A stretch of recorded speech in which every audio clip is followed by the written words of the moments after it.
Ladies and gentlemen, thank you so much for joining us today. This is Pipeline Live, and my name is Thomas Henderson. Our goal with this is to try to help you tackle your digital marketing needs and questions that you have as you're beginning to develop your brand in this space along the way. Today, we are joined by no one else like her, the woman, the myth, the legend. You're crazy. Leslie Wilkins. You are crazy. Maybe a little bit. Thank maybe a little you. bit. So, Leslie, very important topic today. Yeah. I don't know if people are really realizing how important this is, so I'm hoping that as they tune in, they'll kind of understand this. But today we're going to be talking about photo copyright infringement. So how to use photos the proper way, safely, to keep you out of any kind of hot water, that sort of thing. So with that, I'm going to dive right in with the first question. Great. Why do I have to worry about something like that? Why is photo copyright infringement important? Why is that something that should be on the forefront of my mind as I'm doing this stuff? I know, that's a great question. But first, let me say I'm not a lawyer, and I'm not attempting to give any legal advice here. And the closest that I've ever came to being a lawyer is watching Legally Blonde with Reese Witherspoon. I loved it. Let me bend and snap. That Legally Blonde, right? Yeah, that's it. There you go. Love that movie. I love it.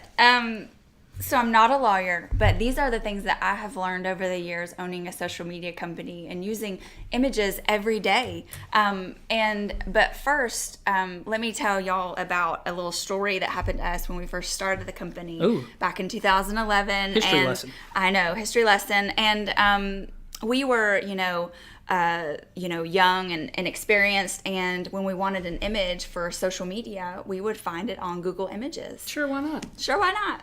And you had so many choices. And so if we wanted a photo of a dog, we would Google dog, and we would just find our favorite photo. And sure enough, kind of a year later, it caught up with us. Uh-oh. And we got a Facebook message from a photographer, and she said that she was going to sue us for using her image, and reasonably so. I mean, we used her image without paying for it, and even though we did not know what we were doing. And long story short, we had to pay her about $5,000 to not have to go to court and to make things right with her. And so that's kind of, and through that time, I've learned so much just about photo rules, because we had to continue business. Yes. It's like we had clients, and Right. how do we keep going, And Right. and so I'm so thankful for the lesson, and so that's how I became so familiar with photo rules. So there you go. So take it from us. We've been down that road before, Yeah. and we know how to keep you from going down that road. Yes. And that's why we're here talking about that today. Talking about this today. Very valuable information. So let's follow up on that. Okay.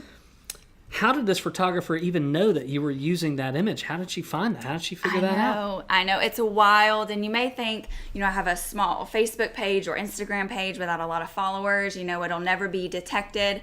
But let me show you something here. Visual lessons. Visual learner. So anyone can go to Google Images. And, if you click over here to Images, you're able to click a camera icon right here. Oh, so I thought that was like just the little selfie button for the webcam, right? That's not what that is? No. So you can search by image, and you're able to find everywhere your photo is online. And Google is king, so it's going to scrape every site. And so I have a photo on my desktop of a dog that I grabbed from Google Images, but I'm not going to use it. And it'll show me where it is online. Oh, wow. And so when we use that photo, our Facebook page that we were representing a client, our Facebook page came up as a search result. And so that is how she found us. And, but again, I don't want to bash anyone. She had every right to come after us. Sure. We were inexperienced, and it was a lesson that I'm so thankful for. I mean, we're able to do talks like this and inform people so it doesn't happen to them. Yeah, perfect. Again, that extra step, that added value, and I having know. lived it as a business owner, you know how Absolutely. scary that can be. And Absolutely. And we paid that on behalf of the client. Of course, we wouldn't have made our client be responsible for our mistake. Absolutely. Yeah. So, with this being the case, where can I go to find photos to use on my social media as a business owner? Good question. So you want to look for photo websites that say Creative Commons 0. So that means that it's safe for personal works and commercial works. As a business, you have to look for that commercial piece. You just have to be so careful as a business because you can have what happened to us. And so let me show you what that Creative Commons 0 license looks like. And so here's one of our favorite sites called pexels.com. And you see the license over here by clicking license. And so Creative Commons 0 is what you're looking for. I see that right there. See it right there. It's usually easy to find. And so we can search, food, and some great stuff comes up. And you can use this, if you're a restaurant or, if you're a hotel marketing a nearby restaurant, you could use this in addition to other photos from other restaurants with their permission, of course. If you market food, I'm going to be a fan of you because I love food. Yes. And here's another site that I really like called Raw Pixel, and it has some really good images. And you see their license information under public domain. Okay. I see it right there. CC0. We see it. And so that's what you want to look for. And what I love about Raw Pixel is, some photo sites is super cheesy. I mean, Sure. They're standing there with thumbs up and it's just super cheesy, but you won't find that on Raw Pixel. And so that's what's so great about it. And another thing to be aware of is so if you don't see Creative Commons 0, you need to be contacting the website to see if you're able to use those photos on social media. What else might it say that might give me the idea that I might be able to use that? They'll say free photos, royalty free. Okay. But when you actually contact them, they may say you can't use the image on social media. And why was that? Why would that be? It's just what I have found through research is sometimes they'll say no because Facebook and Twitter and some other social media sites, they'll say that they become owners of the image if you upload it to the site. Very insightful. So it's just wild. So Creative Commons 0 is what you want to look for. Absolutely. CC0.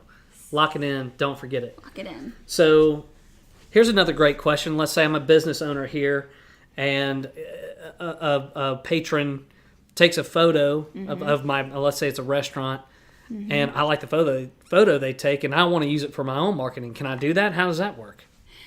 The simple answer is, you can ask for permission. Okay.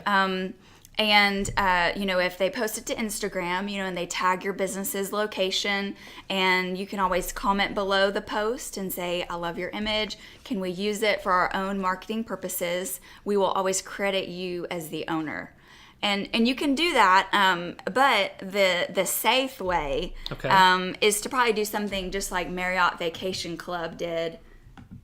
Oh. So let me show you that. You're showing food, vacation. You're speaking my language here. I know. And here's a photo by a woman named Stella. Stella! You crazy. He is crazy, y'all. And so I see a comment by Marriott Vacation Club, and it said, we love your photo. Reply back with hashtag YesMVC, first name and last name to acknowledge that we have permission to use your photo. And then it links over to their terms. And so this is kind of the really way you can do it. Work with a lawyer, and have it be very, very secure, and don't take advantage of anyone's images so you don't get in trouble. Sure. But user images are super powerful, a very authentic way to market your business. Absolutely. So that's what people want. That's where you're going to get really great engagement. That's what they want. That vicariousness. Yeah. Living through your brand. So that's very cool. Yes. Very good. Yes. So having said all that, you've given us a lot of really good information on like what to be careful about, what not to do. What can I do? What can I still use good? Can I still make good posts using stock photography? Yeah, Absolutely. Absolutely. And I would suggest, as a side note, I would suggest any business spend a couple $100 and, get a professional photographer to take some great photos of your staff with customers, photos of your, service, and storefront, your, amenities, things like that. Spend the money to get some great photos for your marketing arsenal. Okay. And it's just going to be, you're going to use them on social media, but you can use great stock imagery alongside that. And so let me show you some great examples. Okay. Food. Again, yes, you're killing me with the food. Here's a great example, marketing wings and beer. And so that stock photo just works perfectly for that. I can see why. And this is, an upcoming event, Scotch and cigar, and, yes, please. Steak. Oh, yes. Do you love steak? All day long. Here's a great photo. And this kind of flower background matches their branding so well. That it became something that we regularly went back to with their social media. Excellent. And this photo right here, it's marketing their brunch menu, and it just looks so good. It looks professional, and so you can definitely create great photos. Too late. Great posts with stock images, and I mean, look at this puppy. Oh, adorable. Adorable. Yeah. Adorable. Taking that puppy home. It's a stock photo to market a pet-friendly policy, and you just can't get any better than that. Excellent. So we're winding down on time now, Leslie. Okay. Before we sign off and we go, I've heard a little rumor, a good one, and I want to find out from you if this is true. Okay. Is there a market summiting going down that you are going to be involved with, like around April 24th-ish? Yes. Local market summit? Yes. Marketing summit? Okay. Yes. Tell me a little bit about that. Cool. I'll be teaching social media alongside my partner Keith Mather and Lydia Pierre with Pierre Branding Group and Lincoln Parks with Web Mobile Fusion. I know them. We'll be all there, local experts in the area, and it's a full day event. And I suggest any business owner or marketing professional attend. It's going to be information packed, and I've been to those seminars that are just surface level, and you leave and you don't even learn anything. And that is not going to be what this is. It is going to be just something that anyone should go to, and I honestly think it'll sell out. Okay, so I was just about to ask, where do I get tickets? Where do I find out more information? All that good stuff. You can get tickets at henrycountymarketingsummit.com. So we'd love to see you there. Perfect. So, listen, folks, we're winding down on time. Honestly, I haven't even seen if we have questions on here. You've been given such great information. We'll be sure to comment below answering. Yeah, if you have a question, please ask us. We'll comment it on here. If you have any kind of question, need, anything like that, and it's immediate, please feel free to reach out to us. We hope that you've enjoyed this. We hope that you continue to engage with us through our live stream. And, of course, engage with us on our social media channels. Check out our website. And do not hesitate to pick up the phone and call me and talk to me. I'll be glad to walk you through this. That's what we're here to do, is walk alongside you to help you build your brand in the digital marketing space. So with that, everyone, thank you so much. Leslie, thank you so much. Thank you have worked hard on this and given us some great information, a lot to think about. So until next time, so long, everybody. Thank you.